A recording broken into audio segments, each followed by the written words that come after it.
Монгол болон Евразийн эдийн засгийн холбоо хоорондын худалдааны төр хилэлцээр хүчин төгөлдөр боллоо. 2025 он буюу өнгөрсөн оны 12 дугаар сард Монгол улс болон Евразийн эдийн засгийн холбоо түүний гишүүн орнууд хоорондын худалдааны төр хилэлцээрийг улсын хурлын гишүүдийн олонхын салаар баталсан. За тэгвэл уг чөлөөт худалдааны төр хилэлцээрийг сойрхон батлах тухай хуульд Оросын улбаны улсын ерөнхийлөгч Владимир Путин гарын үсэг зурсныг Интерфакс агентлаг мэдээлсэн. Мөн Оросын улбаны улсаас Монгол руу хийх экспортын 89% нь гайлын татвараас бүрэн чөлөөлөгдөх болно. Тэгэхээр энэ талаар бид Монгол Улсын их сургуулийн олон улсын харилцааны тэнхимийн багш доктор профессор Инх Цэцэгтэй ярилцахаар студид ураад байна. Өдрийн мэнд. Сайн байна уу? За тэгэхээр энэ төр гэрээ байгуулагдсан төр гэрээ гэж ингэж явж байгаа тэгэхээр хугацаа гэж байдаг болов уу? Энэ төр гэрээг 3 жилийн хугацаатай байгуулад ахаад 3 жил талууд хүсэлт гаргахгүй бол автоматар сунгагдана гэж үзэж байгаа юм. Тэгэхээр 6 жилийн хугацаанд ер нь бүс нутгийн улс орнуудтайгаа худалдаа хийх бодлогоо нийцүүлж байгаа туршилтын хугацаа гэж хэлж байна. 3 жилийн хугацаа. 3 жилийн хугацааны дараагийн жилд нь одоо 4 дахь жилдээ бол талууд 3 жилийнхаа процессыг эргэж дүгнээд тэгээд тэн дээрээ одоо дүгнэлт хийгээд цааш нь үргэлжлүүлэх үгүй юу гэдэг дээрээ шийдвэр гаргана гэсэн байна. Ер нь энэ гэрээ урт хугацаанд үргэлжилвэл дотоодын үйлдвэрлэлд үндэсний үйлдвэрлэлд маань хэр нөлөөлөх бол за үнийн хувьд мэдээж бас буурч таарах байх тий зах зээлд бараа нийлүүлэлт хангалттай орж ирж байгаа болохоор ер нь манай улсын эдийн засгийн бодлогын стратеги бол экспортын чиг баримттай хөгжих, ялангуяа аж ахуйн нэгжүүд, жижиг дунд үйлдвэрлэгчдийг гадаад зах зээл дээр өрсөлдөх, тэгээд Монгол улсын эдийн засгийг гадагшин тэлэх бодлого явж байгаа. Тэгэхээр хятад улстай бид нар харилцаж худалдаан дээр бол одоо ихтэй хятадын нөлөө гэдэг юм уу одоо эдийн засгийн гадаад худалдааны бодлого маань энэ тэнцвэргүй явж ирсэн. Тэгэхээр тэнцвэржүүлэх стратегийн хүрээнд бол энэ бодлого хэрэгжих юм чухал байгаа ач холбогдлын үед. Тэгэхээр гадаад ялангуяа аж ахуйн нэгжүүд бол уламжлалт зах зээл рүү эргэж орж байгаа. Тэгэхээр Сибирь, Алс орнуудын хүйтэн, сэрүү урамсгалтай энэ бүс нутагт энэ ард иргэдэд одоо мал аж ахуйн гаралтай уламжлалт бүтээгдэхүүн, эцсийн бүтээгдэхүүн болгож экспортлох бололцоотой. Тэгэхээр манай улс бол сүүлийн бас 10 гаруй жил ялангуяа жижиг дунд үйлдвэрлэлийн өрсөлдөх чадвар нэлээд гайгүй сайжирсан. Тэгэхээр одоо гол нь юуг үйлдвэрлэх вэ гэдэг нэг хэрэг нөгөө талдаа зах зээлээ олох нь маш чухал юм л да. Тэгэхээр энэ зах зээл нээгдэж байгаа нь бол одоо манай улсын бизнесийн эрхлэгчдийн өрсөлдөх чадвар бол маш сайн сайжирна гэж харж байгаа. Бас зах зээлийн бодлогоор одоо зах зээлийг нээж өгч байна. Илүү нээлттэй болж өгч. Евразийн холбоонд ер нь хэдэн улс орн багтдаг юм бол? Ерөнхийдөө гишүүн улс нь 5 гол гишүүн улс байгаа. Ер нь бол одоо Сингапур, Вьетнам зэрэг улсууд ч гэсэн оролцох хүсэлт өгчихсөн байсан. Энэ ер нь бол нэлийн өргөн хүрээтэй интеграцийг бүрдүүлнэ гэж үзэж байгаа. За Оросын холбооны улсын хувьд бол ялангуяа одоо гадаад худалдаа гэдэг бол урт хугацааны одоо өрсөлдөөнийг тодорхойлох стратегийн бодлого. Үүний ард бол одоо их гүрнүүдийн улс төр эдийн засгийн бодлогын сонирхол явж идэг. Тэр утгаараа энэ эдийн засгийн Евразийн эдийн засгийн холбоо байгуулах гол шалтгаан бол Европын холбоотой дүүхүйц зөвхөн худалдаа эдийн засгийн энэ зах зээлийн нэгдсэн зах зээлийг үүсгэх бодлогын стратеги байна. Тэр утгаараа манай улс энэ ялангуяа Төв Азийн бодлогын стратеги орхигдчихсан байсан. Тэгэхээр одоо бол энэ Төв Азийн улс орнуудтайгаа харилцаагаа нэлээд өндөр түвшинд гаргачихлаа. Тэгэхээр бол яг одоо энэ аятайхан боломжийг бий болгоод араас нь энэ эдийн засгийн стратегийнхаа энэ гэрээг хийхдээ худалдааны энэ төр гэрээг одоо хэрэгжүүлж байгаа нь харахгүй шатараалсан бодлогын арга хэмжээ явагдаж байна. Тэгэхээр манай улсын хувьд давуу тал болон сул талыг та юу гэж харж байгаа вэ?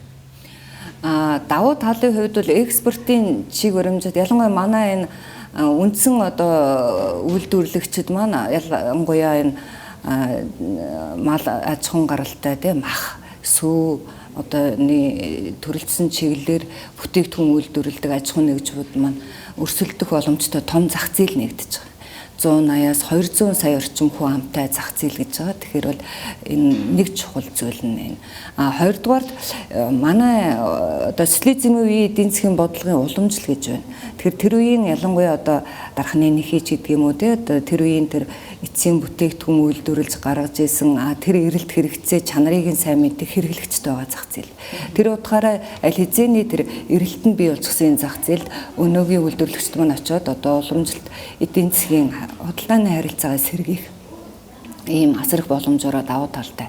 Шинэ одоо бид нар 30 жилийн хугацаанд ч бас баггүй бодлогын үр дүнд бол төмс тийм ээ ялангуяа хүнсний ногоо тэгээд энэ үр тарианы үйлдвэрлэл нэлээд сайжирсан өндөг үйлдвэрлэдэг болчихсон дотоодын хэрэглээгээ хангадаг үндэсний аж ахуйн нэгжүүд бол олон болж шүү дээ. Тэгэхээр энэний одоо импортыг хязгаарлах асуудлыг бол бас энэ юун дээр оруулж өгсөн гэж харсан тэр гэрээний одоо тэр дагалдах материал дээр. Тэгэхээр бол 23 төрлийн бараан дээр бол импортыг тэглэх 365 барааны одоо экспортыг илүү төлхөө ашиглах ийм стратегиэр хийгдэж байгаа нь бас зах зээлийн тодорхой түвшинд өсч байцсныг хамгаалаад дутуу байгаа хоршиж хамтарч ажиллаж урт хугацаанд одоо стратегийн давуу тал олох тэр чухал салбаруудаа нээлттэй орхисноор их чухал гэрээ болж болсон харагдсан. Тэгээ энэ маань бид нэр Японтой чөлөөт худалдааны хэлцээр, Солонгостой чөлөөт худалдааны хэлцээр хийж баггуу туршлага хөрөнгөлөөсний үр дүнд бол бас энэ бодлогын хувьд бол өөртөө их ашигтайгаар энэ саналаа, асуудлаа тусгаж өгч байгаа нь бол харагдаж байгаа юм л да.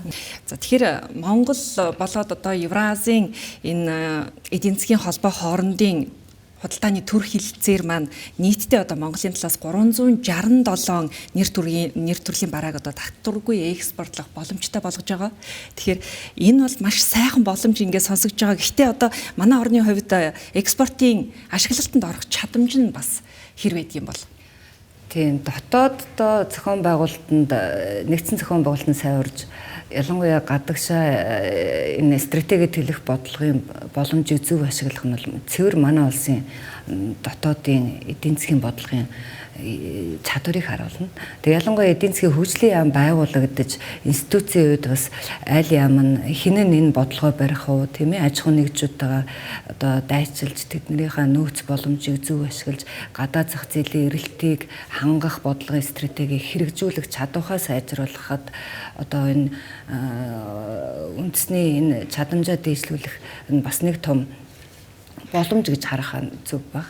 Тэгээ ялангуяа одоо манай улсын хувьд бол уламжлалт бодлогын стратеги хэрэгжүүлж байгаа. Тэгэхээр бол бас одоо мал аж ахуйн гаралтай бүтээгдэхүүнийг худалдаж аваад асчихсан Монголын малын чанарыг сайн мэддэг, бэлчээрийн малын махны амтыг мэддэг, тэрхээрээ худалдаж авах сонирхолтой, түүнийг байнга илэрхийлдэг, малын халдварт өвчин гараагүй бүс нутгаас чинь мах авъя гэж байнга илэрхийлдэг бас тийм хэрэглэгч зах зээл. Ялангуяа Орос улбанаас бол энэ тал дээр бас харьцангуй уянгатай ханддаг. Тэгэхээр бол малын гарал үүсэлтэй бүтээгдэхүүний тэр чанар стандарт нь олон улсын түвшин гэж байгаа бас Евразийн энэ бүс нутгийн энэ хүрээнд те нэгдсэн зах зээлийн стандарт тавьж байгаа. Тэгэхээр тэрэнд нь нийцүүлээд одоо бид нар альч бүс нутгийн интеграцид орсон худалдааны хэлцээрэн гол нөхцөл энэ гарал үүслийн гэрчлэгээ тэгээд стандартыг дагаж мөрдөх асуудал тавигдана. Тэгэхээр бол харьцангуй одоо ойлголцож сурсан учраас бол манай аж ахуйн нэгжүүд бас нэг үе бол үйлдвэрлэлийн процессын аргаар мал аж ахуйн бүтээгдэхүүнээ боловсруулдаг болчихсон учраас өрсөлдөх давуу тал нь нэг үе бодвол сайжирсан. Тэгэхээр бол экспортоо нэмэгдүүлээд ашиг орлогоо олохын хэрээр түүнийг эргээд яг дотоодын эдийн засгт хөрөнгө оруулж улам одоо бүс нутагта өрсөлдөх чадвараа нэмэгдүүлэх боломжтой л гэж хараад байгаа юм. Тэгэхээр Оросын албаны улсаас Монгол руу орж ирэх импортын барааны 89% нь одоо татвараас чөлөөлөгдөх нь шүү дээ. Тэгэхээр энэ одоо дотоодын маань инфляц үнийн төвшөнд одоо хэр нөлөө үзүүлэх бол? Ер нь импортын гэхээр шатдаг нефтийн бүтээгдэхүүн те шатдаг туслах материал ерөнхийдөө гол тэр полимер бүтээгдэхүүн болон махан бүтээгдэхүүнүүд орсон байсан те хэлцээр. Тийм. Импортын хувьд бол манайх гол нь одоо ялангуяа уул уурхайн том төслүүд хэрэгжиж байгаа улс. Тэгэхээр уул уурхайн том төслүүд одоо энэ юунууд гол нь мазут, дизель төлж хэрэгэлдэг. Тэгэхээр энэ бол түүхэн эдэг импортлж авдаг гол зах зээл байна л да. Тэгэхээр бол тэр утгаараа бол импортлоод экспорт импортын тэнцвэртэй гадаад худалдааны баланс тэнцвэртэй байх хэрэгтэй. Тэгэхээр манай улс зөвхөн импорт нь ихтчээд экспортлж чадахгүй байгаа нь бидний өөрсдийн эдийн засгийнхаа худалдааны тэнцвэрийг алдагдaltaд оруулаад байгаа нь бидний бодлогын алдаа. Тэгэхээр энийг л бид нар одоо зас тэнцвэржүүлэх гэдэг юм л да. Тэгэхээр бидний авж байгаа эргүүлж өгж байгаа хоёрын одоо өртөг зарлага бол тэнцвэржнэ гэсэн үг шүү дээ. Тэгэхээр Монгол улсын эдийн засаг өөрөө тэнхлэгээрээ тэнцвэрчих юм байна. Тэгэхээр хэд хятад талдаа одоо нэг зах зээл нүүрсний борлуулалтаас хамаарсан эдийн засгийг тодорхой түвшинд докторжуулах нь бодлогын стратеги гэж хараад байгаа юм л да. Тэгээ гол нь өргөн хэрэглээний нэр төрлийн бараа бүтээгдэхүүн манай улсын яг суурь эдийн засгийн эцсийн бүтээгдэхүүнийг үйлдвэрлэх чадамжийг л одоо өрсөлдөх чадвартай болгох стратеги юм. Тэр утгаараа манай улс зайлшгүй хэрэгжүүлэх ёстой зүйл байсан. Харин одоо цаг нь болж байна. Тэгэхээр энэ төр хэлэлцээрт одоо нийлүүлэгдэх бараа материал донд хар металлург гэж байсан. Тэгэхээр хар металлургийг бид одоо ингээд энэ гэр хэлэлцээрийн үр дүнгээр импортоор авахаар одоо манай дотоодын үйлдвэрлэлд маань одоо бараг 10 хэдэн жил яригдаж байгаа дархны гангийн үйлдвэрлэл маань ирээдүйн хаашаа ярих бол гангийн төмөртэй орд төчгөлтэй гангийн үйлдвэр ер нь манай улсын хүнд үйлдвэр хөгжих үндэс суурь маань одоо тавигдаад харьцангуй одоо ашигтай ажиллах юм боломж бүрдэж байгаа. Тэгээ энэ үед бол одоо 3 жилийн хугацаанд яг бодит байдал дээр практик дээр ямар авах вэ асуудлууд нь тодорч гарах байх. Ер нь бол манай улсын байршлын давуу тал бас байгаа. Гол хэрэглэх зах зээл нь хятад. Тэр хятадтай хамгийн ойрхон хамгийн одоо хил залгаа тэр байдлаараа бас худалдаа их давуу тал боломжтой. Тэгэхээр бол одоо энэ Төв Азийн улсууд ч бас одоо хятадтай хил залгаа байгаад байгаа. Тэгэхээр бид нэр бодлогын давуу тал, уян хатан чадвар тийм ээ одоо бизнес хийж байгаа аж ахуй нэгжүүдийн ур чадвар, итгэн үнэмшүүлэх чадвараас бас хамаарна. Тэгэхээр энэ чинь одоо дотоодоо бизнеснийг хийх өөр, гадаад эдийн засгийн бодлогод гадагшуулж тэр стратегийг хэрэгжүүлэхэд одоо гадныхантай хоршиж ажиллах чадвар өөрөө бас их айхтар чухал байгаа юм л да. Тэгэхээр бол манай улсын үед энэ гадаад зах зээл дээр өрсөлдөх чадвараа нэмэгдүүлэх хэрэгтэй. Тэр хэрээрээ бид нэр одоо энэ таран зээтэйгээр худалдаа, эдийн засгийн ашиг олох энэ одоо иж бүрэн стратегийг хэрэгжүүлэх боломж л үүсгэх. Түүнээсээ хэд болгоомжлоод ийм болохгүй талаас нь асуудлыг хараад байвал зөвхөн дотоодын эдийн засгийн хэдхэн салбар дээр төвлөрсөн маш хумигдмал эдийн засаг байгаад байгаа юм. Тэгээ энийг бид нэр задлж чадахгүй л гэсэн. Тэгэхээр задлах нэг гол хөшөөрөг нь хойд залгаа энэ хил залгаа хойд хөршөөн одоо гадаад эдийн засгийн бодлогын маневрыг ихсэн ашиглах хэрэгтэй л байна гэсэн. Тэнцвэрт бодлого гэдэг маань ер нь бол одоо гол нь тэр хоёр хөршийн бодлогыг тэнцвэржүүлнэ гэдэг чинь гол нь худалдаа эдийн засаг улс төр хийхээс илүү худалдаа эдийн засгийн бодлогын явуулж байгаа орчин тэнцвэртэй байх хэрэгтэй. Орж гарч байгаа коридор нь тэнцвэртэй байх хэрэгтэй. Худалдааны урсгал аж ахуй нэгжүүдийн бизнес хийж байгаа орчин тэнцвэртэй байх хэрэгтэй гэсэн. Хэд хятад болон Аз талаа дээр өрсөлдөх чадвараа сайжруулна. Төв Аз Оростой харилцаагаа бас тэнцвэржүүлж дунд нь одоо эдийн засгийн үед цэвэр тэр либерал өөрчлөлт бодлогынхоо одоо бид нэр үр дүнд бас тодорхой өрсөлдөх чадвартай болчихсон тийм ээ. Тэрийг л одоо турших орчин үүсэж байна да. Тийм байна те. За баярлалаа танд. Тэгэхээр бид Монгол болон Евразийн засгийн эдийн засгийн холбоо хоорондын худалдааны төр хэлэлцээр байгуулагдсан талаар өнөөдөр Монгол улсын их сургуулийн эдийн засгийн олон улсын харилцааны багш Инх Цэцэгтэй ярилцлаа.